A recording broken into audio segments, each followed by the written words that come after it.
What a week. Can we please talk about something else? I think we finally got to the point where everything has been said and we can let go and let God and have a weekend and just talk about and enjoy something else besides the absolute storm that has been this week in South Africa, well, in America, about South Africa. Welcome to the Quarter Report. South Africa is a movie, and of course, you're on the watch party. We do this amazing event series called Wouldn't You Like to Know, where essentially I invite 3 fascinating speakers to give interesting talks to interested people in gorgeous bars around, for now, Cape Town.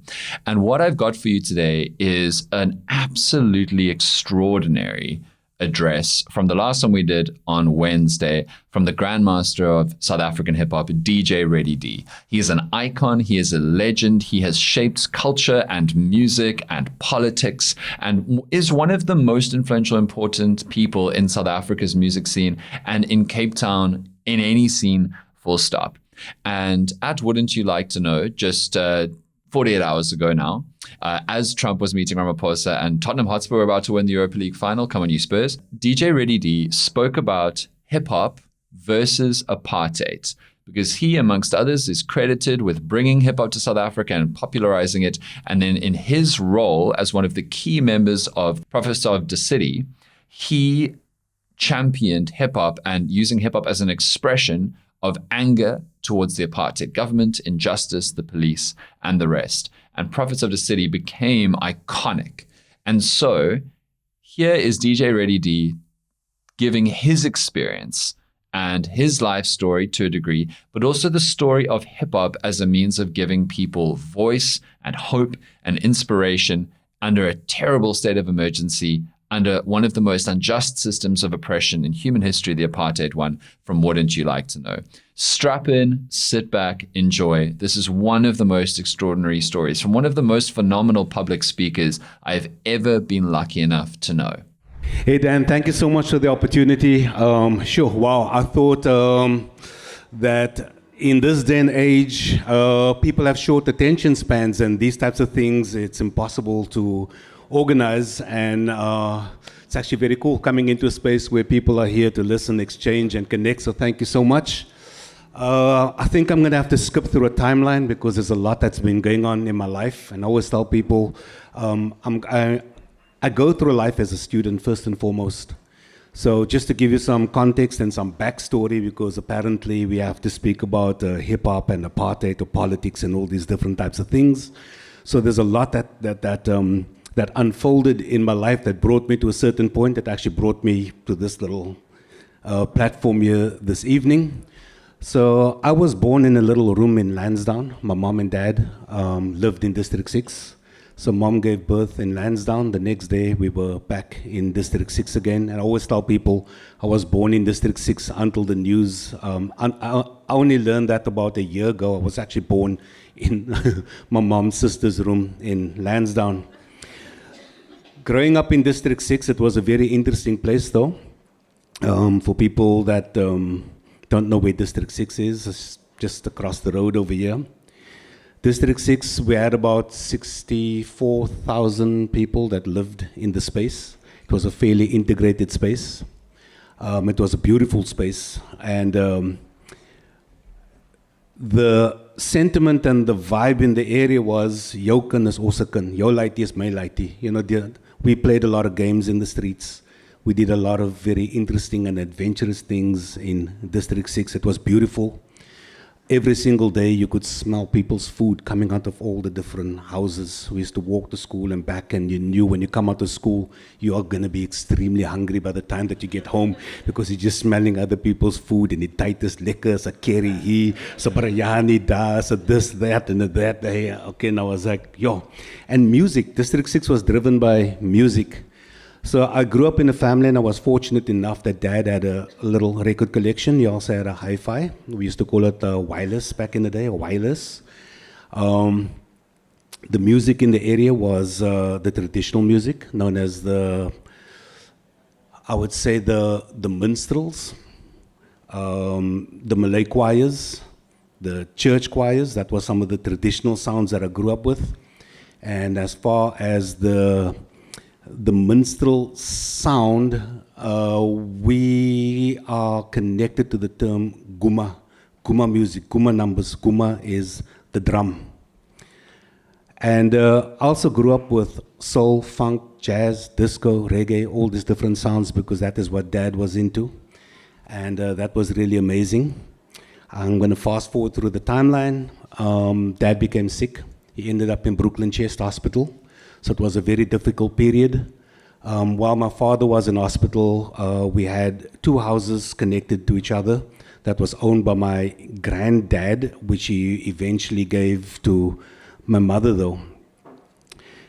We had 6 rooms. We were about 3 families living in the same space. My grand-aunt, my grandmother, grandfather, these are some of the people that lived in the space.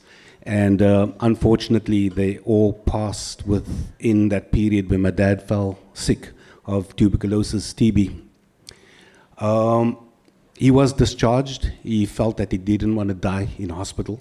We're going back to around about 1970, late 78, 79. I'm a little kid on primary school, doing my thing, getting on with what kids do, you know, playing in the roads, running up into the mountains to go pluck dannebollen, running on people's roofs, pretending to be Tarzan, hanging in people's trees and ending up in so much trouble. My father then came home. He passed.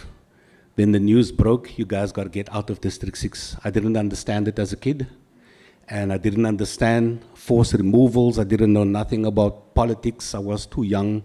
I was an adventurous kid. I pretended I was Bruce Lee. We used to cut up my mom's brooms to make nunchucks. That's the type of kid I was. We used to go and watch movies, and if it was what we would call a sword cup stick, these Roman movies about the Colosseum and all these things, by the time that we come out of the cinema, we're already busy fencing and doing weird and wild stuff. So that was me as a kid. One of the standout moments that I had with my father was him taking me to Goodwood Showgrounds. It was a very famous place for racing. And in Goodwood, on that evening, the one thing that really blew my mind was the fact that I saw a guy on a motorcycle.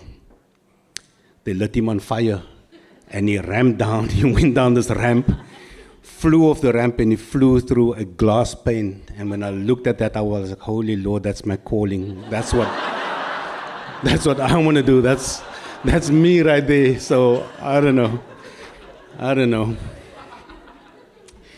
Then we moved out of District 6. I'm going to go just after my father's passing, so this is important though. In 1980, my sister then moved back to our house in District 6 because she lived in Lansdowne at my aunt's place. My sister's 4 years older than me. She was the cool kid. And she used to hang around with a lot of these cool homies, and her friends had this red and white Impala, like we see in the Dr. Dre, Snoop Dogg videos and all these things.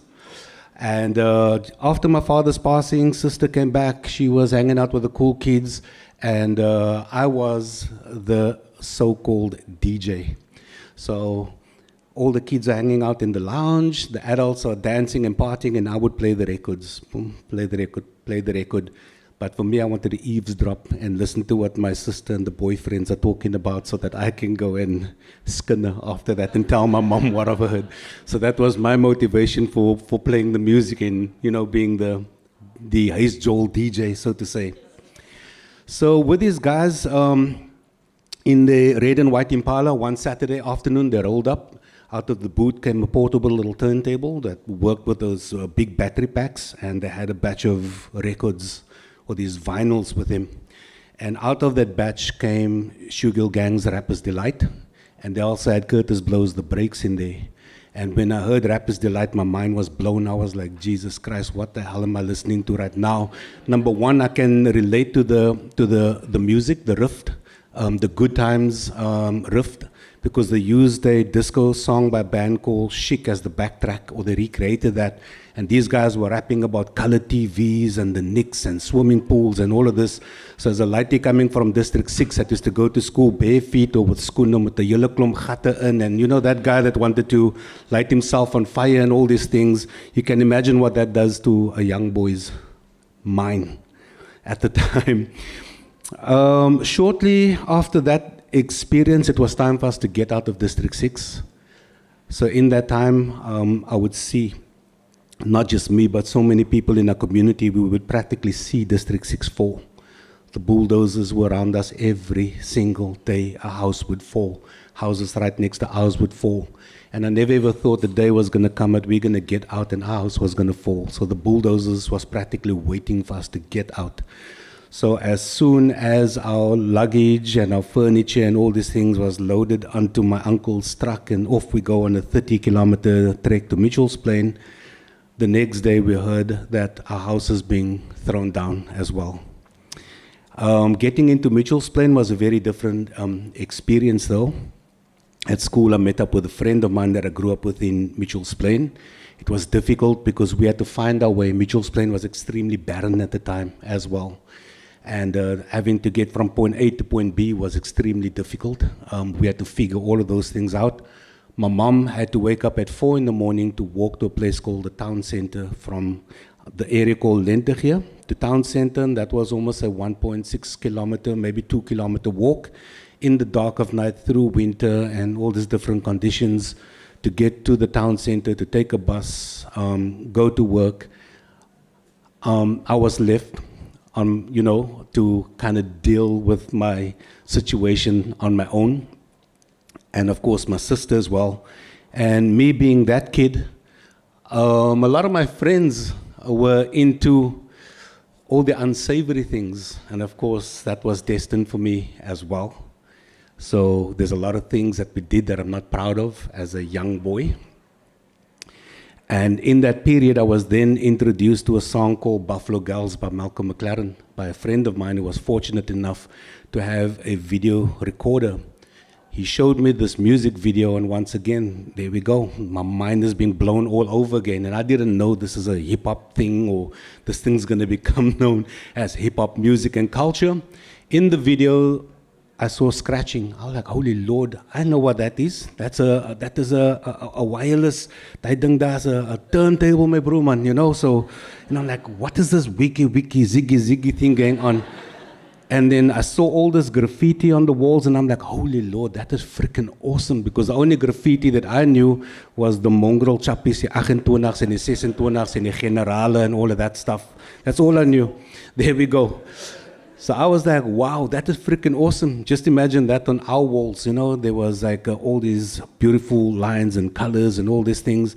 And these kids doing these dance moves. I was like, holy Lord, that looked like a freaking awesome form of gymnastics mixed with the kung fu. So remember in District 6, all the karate movies, the boss karates, the guys that would fly through the air and the flying guillotines and all of that. I was fascinated by that. And I was like, wow, everything that I'm seeing is resonating with me. I can relate to what I'm seeing. And that was practically my entry into the world of hip-hop culture. So when we say hip-hop culture, traditionally it's known to have 5 elements. The one is the art of breaking, known as break dancing, b-boying or b-girling. The art of graffiti or graffiti art, the art of rapping or emceeing, and of course the art of DJing as well. And then there's the 5th element, the element of knowledge of self. And that became very important for us. So once again, I'm going to skip through the timeline because there's so much as I've mentioned. We then, during this period, we then formed our first crew called the City Kids, and this was during the Michael Jackson era. So Michael Jackson was doing the moonwalk and all these things, and you had 3 guys dancing like jellyfish, not knowing what they're doing.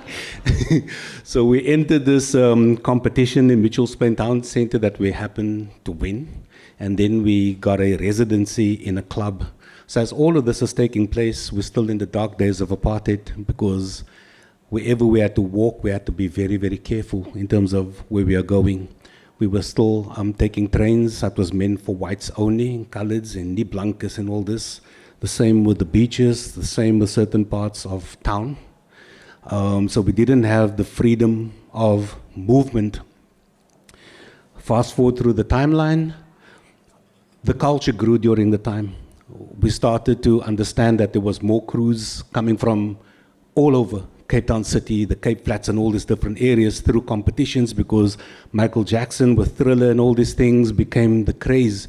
And Michael Jackson started incorporating a lot of popping and breaking movements, and once again we could relate to all of those things. A friend of ours then introduced us to a club in the city center in Harrington Street. This venue was called Club Teasers, not the strip joint. It wasn't a strip club back then. And the reason why they wanted to introduce us to Club Teasers was, according to them, this club was gevaarlijk. You're going to have the best time of your life in this space. And I was like, bruh, I don't know if I want to go there. Number one, you're from Mitchell's Plain. These were ladies, females. And I was like, this black clothing with the black eyeliner goodness, this punk stuff that you in my car with, yeah, I'm not feeling comfortable. And I was like, you know, people from our area, you're not supposed to look like that. I didn't understand it. And we were very cautious going to Club Teasers, though, because prior to that, we used to break in the city. We used to battle other crews in the city. When we came in with the train, we used to run to the white side of the station because it was cleaner. The surface was clean. So we could quickly do a break move until the cops came or security came and chased us from there to the next stop, and that's how it used to be. Coming into Club Teasers, once again, that blew my mind as well, because I was like, holy Lord, there's such a lot of white people in this club. And I'm like, yo, my broers gaat mang, die boere gaat vir ons toekap. And then I saw some of my brassa having a relationship and kissing the kinders in the club, and I was like, no, sit aan my bro. Gee, and I was freaked out. I was like so freaking, like really, really freaked out. At the same time as that was happening, the intensity of what was going on in our country started to ramp up. We then found ourselves a space in Club Teasers to break and to do our breaking sessions and to play hip-hop music. There was a punk rock scene, there was a reggae scene, and hence the integration between the white kids and the kids of color, colored, if you want to use that as a term, and a lot of the black kids coming in as well in that space. Then hip-hop started going through a transformation phase, and hip-hop started to sound more black conscious, because that is what they started to profess. Groups such as Public Enemy came out, Paris, NWA, all these other groups. So we are now moving towards 1984, 85, bordering on 86. And things became a little bit more intense in South Africa. Our township started burning, and we were quickly on our way to the state of emergencies. When NWA came out, that was a crew back in the day, because they had an anthem called Fuck the Police. And that was our anthem as well, Fuck the Police, because it didn't matter where you went, there's always guns stuck in your face. We had military platoons on our school that would beat us up, beat up the teachers, throw some of the teachers and the kids in the Caspers, take them for a wild ride, or just intimidate them. So that was the vibe back then. I'm going to fast forward through the timeline once again. So all these different types of things that are happening, we are now experiencing the state of emergencies. 1989, so in Club Teasers, I become one of the DJs as well. So at 1989, I then enter my first DJ competition. I win the South African Championship title, not understanding what I was getting myself into. And I'm back again, and like we say, the ding ruk in the club. The madness are freaking happening. There's cypher sessions, there's battles, and all these different types of things. And I see this one rapper, he kind of emulated LL Cool J with his Kangol hat, and he was the ultimate battle rapper. And this guy was just freaking tearing up the place and ripping everybody to pieces, was shredding everybody. And a mutual friend of mine told me, nah, that's my cousin. And I was like, yo, nah, that bras gevaarlijk. And then he told me, my cousin's got the recording studio. And I'm like, brah, You just said the best thing that I could ever hear somebody say to me now, recording studio. I was like, bro, you need to connect me with this guy. And this guy's name was Shaheen Arifdin. Long story short, my motivation was Rapper's Delight. In 1980, I wanted color TVs, I wanted that same Impala that the homies rolled up with, I wanted the kinders, I wanted the swimming pool. I didn't know where we were going to put the swimming pool, but I wanted the swimming pool. So that was my motivation. And also, I come from this mentality of a typical Cape Flats kid that didn't receive much guidance. I'm not casting a bad light on my mother, whatever. It's just that she wasn't around 24/7. She was focused on work. So you're out there, like they say, running with the bad elements. So in terms of how you grow up, your character, your personality, your aspirations, and how you're going to get something, it's different, so to say. So me, with my typical Cape Flats hustle, I was like, brah, I need to meet your homie. And then just happens that the homie needed convincing that the DJ playing is really scratching the records in the club, in the matinee, because you couldn't see the DJ box though, because we were elevated. So when the crowd's dancing and jumping and going crazy, you just see heads sticking out and arms doing this. And I was like, brah, bring this brah to my house after the jaw. Long story short, he came to my house. I showed him that I was really scratching. I mixed it up and everything. And then I spoke to him, I hustled him. Like we say on the Cape Flats, ek het binne my brasse gedagte geklim.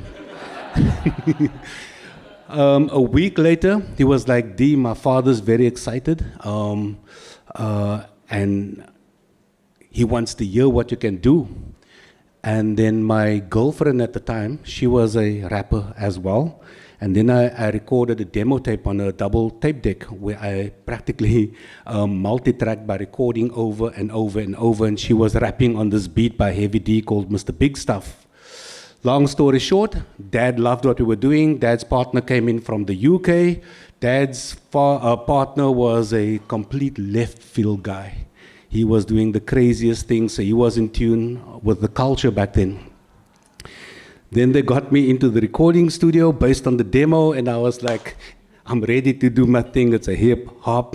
The money don't stop. Where's the girls? And then Shaheen, on the other end, this brother was talking about Steve Biko and Nelson Mandela. And I'm like, who's this people? I don't have time. I don't have time for Steve Biko and Mandela. My bro, focus, color TV. Everybody, we still got black and white TVs, my bro. We still got the old blaupung with the buttons that are broken. Focus, bro. Color TV. And just imagine me skitting in a Ford Cortina 30S with the kinders. You know, that's most a quiet aesthetic. And this bro was like talking about, he was talking about the SRC, and he was throwing around all these acronyms. And I'm like, bro, I don't know what the hell you're talking about. Long story short, he was one of the leaders of the SRC on Elsa's River High. So he was completely politically minded and motivated as well. And so there was two agendas. Shaheen wanted to push the black consciousness, knowledge of self aspect of hip hop as a culture. And on the other end, you have a little bit of a resistance going on. So one night we're sitting in the recording studio, listening to different records, and we were listening for music to sample. His dad was one of the top jazz musicians. He belonged to quite a popular band from the 70s and the early 80s called Pacific Express. And I wasn't aware of that either. So they're like a legendary outfit from that era. In his record collection, there was a lot of interesting music, and we were looking for music to sample, to record our album, while this Braz Mandelang on the side over here, I'm trying to figure out, I'm going to persuade this bro, I'm going to climb in his gedachte again to abort that way of thinking. Long story short, a record drops onto the turntable, the needle drops onto the record, and there's a song that plays. And it is probably the most beautiful piece of music that I've ever heard in my life, and something that I was not exposed to at all. The music played, and we left the song to play, and the artist was Abdullah Ibrahim, known as Dollar Brand at the time. Something happened that night that I still struggle to articulate. And within 40 minutes, he wrote a verse, I wrote a verse, and that was my first sort of conscious verse, if you want to call it that. And we wrote a song called the Boksburg Blues. And it was quite crazy, though, because I didn't know where the words came from or where that thinking came from. And ironically, after the word got out that these guys have recorded this song during this really difficult period in our country, while the country is going up in flames, word got out of these guys and people thought that we were freaking the ish, and we planned this, and all of this was orchestrated. And then we ended up performing at this event on Green Market Square, and ironically it was the End Conscription campaign. It was trying to support the initiative or the fight for young white boys not to get sent to the military so that they can come into the townships and come and kill us. So that's where we ended up playing.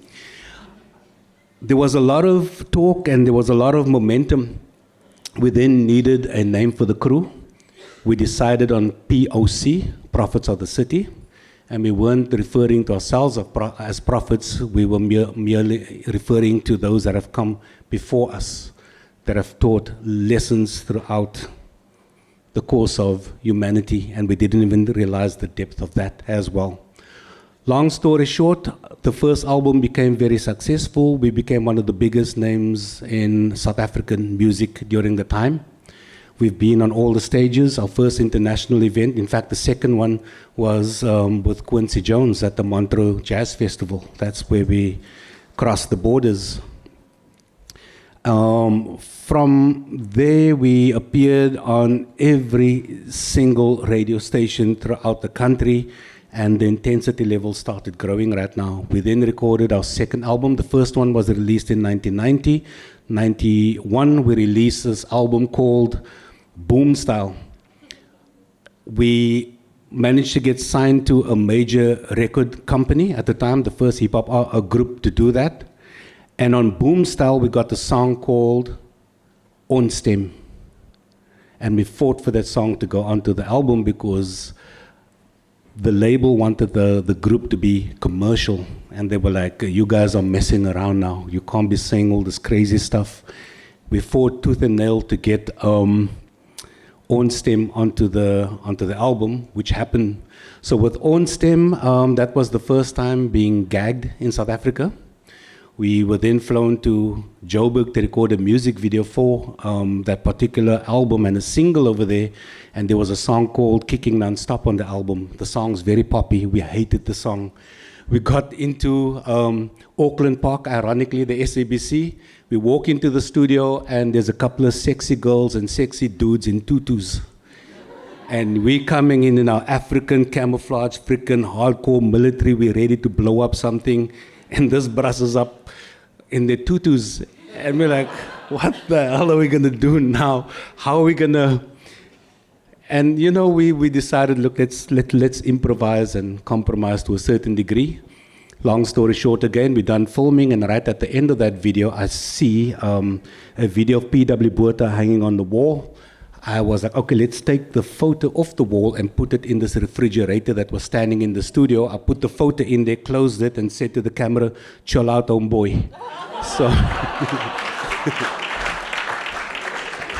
So that didn't sit well. That video was banned as well, and we had to then make sure that that part was edited out and cut out in order to get back onto TV and get bookings again. Long story short, 94 happens. We then record our third album that's still making huge waves within the academic circles in our country, and a lot of people choose that as a point of reference when it comes to activism and music and politics and all these things within our country. That's an album called The Age of Truth. The album scooped up awards all over the world, but in South Africa, we were officially banned and gagged through that album as well. And while recording that album, we were on a tour to teach our communities how to vote and why they should vote as well. and we had to arm ourselves to the teeth because there was a lot of assassinations taking place in the country as well. And we recorded that album in Botswana, and we felt, if I sit and reflect, that is actually where we could have all been assassinated in that space, because Botswana was regarded as one of the puppet states of South Africa with a puppet president, and there's a few things that we said on that album that really, really caused some huge issues. I think we're almost out of time, and there's still a whole lot. That is about less than a third of the story. Through the Age of Truth, getting out into the industry, we were supposed to be on the inauguration performance of Nelson Mandela, which we eventually did do due to a hectic fight put up by our manager. They decided, you guys can perform, but you can't use your turntables, you can't use a band or nothing. And we were like, guys, we're performing. We ended up performing at the inauguration, and our band was one of the guys in our group called Jasmo, the human beatbox. He's the guy that made the music with his mouth, and that's how we ended up performing at Madiba's inauguration, and ironically at Thabo Mbeki's inauguration as well. From there, we relocated overseas, and the other part of the journey, is to be told as well, because the time doesn't allow for that, and I think I'm going to be mindful and respectful of that and call it for now. But we are busy making plans to tell the story, and these days I'm also working in the non-profit space as well, where we are using music as a way to tell the stories and also to do the skills transfer programs in these communities, especially young people, youth, and communities that are living below the poverty line, among a whole lot of other things.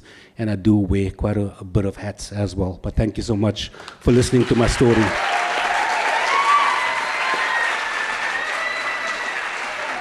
So that was DJ Ready D. Thank you so much for watching. I'm sure you can agree with me now that he is absolutely priceless, extraordinary, and box office. If you would like to get more of this, if you'd like to come to one of our events, go onto Instagram and follow our event page. It's at Wouldn't You Like Talks, at Wouldn't You Like Talks. And through that, you'll be able to know first when tickets go on sale, because we sell out within 24 hours. We sell out so quickly. So many people want to attend. We have limited seating at the Gin Bar in Cape Town.